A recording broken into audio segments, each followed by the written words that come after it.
and activism. Today we only went over tarbiyah. Next class, inshallah, we'll be going over activism as well. But the first thing I'd like to mention is the example we had made from tarbiyah and activism is that the tarbiyah is the individual development, personal development, the way you're brought up, your morals, your core morals. So the example that we gave was that your tarbiyah is the engine of a car, and the activism, the outwardly part, is the vehicle. So when you have good tarbiyah, when you have a good engine, what's gonna happen? The car's gonna go faster. It's gonna be good. It's gonna take sharp turns. You're gonna do this, that. It's gonna be perfect. So when you have good tarbiyah, your outwardly, persona and interactions will, reflect on that. But the engine is hidden. You don't see what's under the hood. So it's a personal development, but also people can see the tarbiyah and the development you're doing off of the way you act. And we went over the definition of tarbiyah. The tarbiyah is a process of equipping the individual with faith, character, stamina, knowledge, and skills necessary to carry the mission. Its literal meaning is to raise or to nurture, and it encompasses spiritual tazkiyah or purification, as well as other aspects of development such as leadership, confidence, activism, and dawah. When you in this is when you there is a program to this. There's a way to go about it. The human has three components: the spirit, mind, and the body. So when you nurture and cater to all three parts of those bodies, the result you have is you get closer to Allah. You become better with the Muslims, become better to the humankind. And what's the one thing the Prophet ﷺ left for us after he passed away? He had left the Sahaba. The Sahaba held the mission of the Prophet ﷺ. He taught them and he gave them tarbiyah in the best way possible, in the prophetic way. There is actually Umar Khattab, when somebody he said to a man, he said, wish for something, and the man said, I wish for this whole room to be of gold so I can sell it for the sake of Allah. And Umar Khattab wasn't satisfied with the answer. He said, okay, wish again.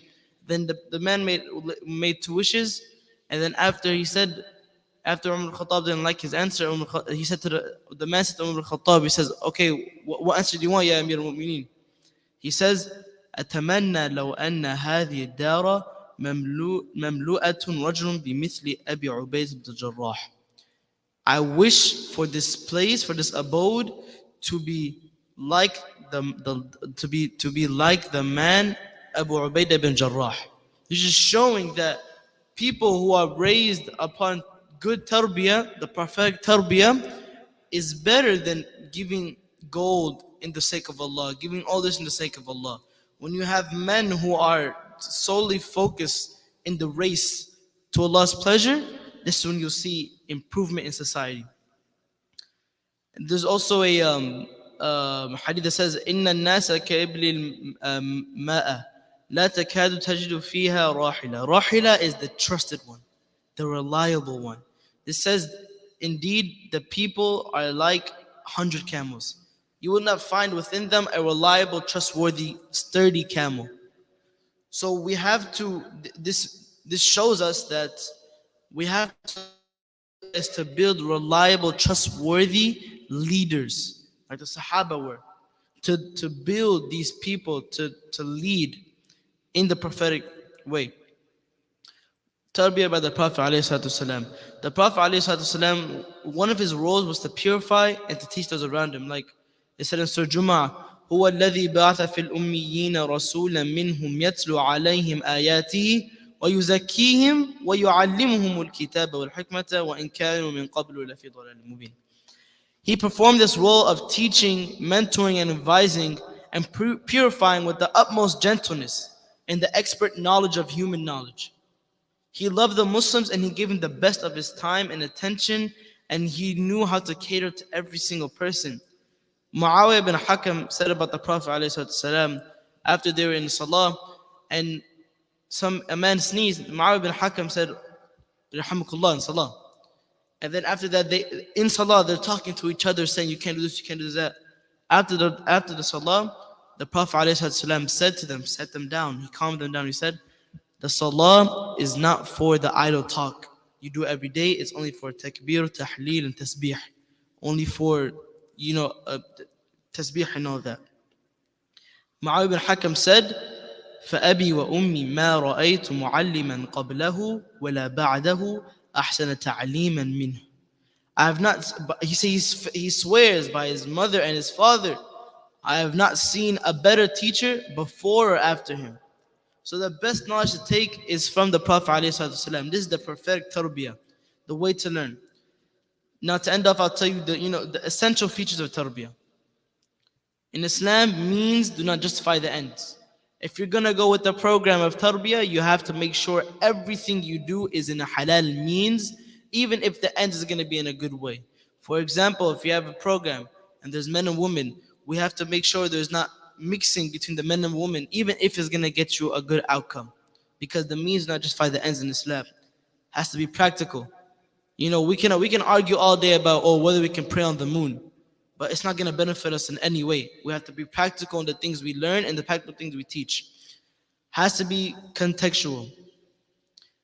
The time of the Prophet ﷺ is not like the time of us. We have to learn we have to learn how to apply these ahadith and how they work in the modern day and time.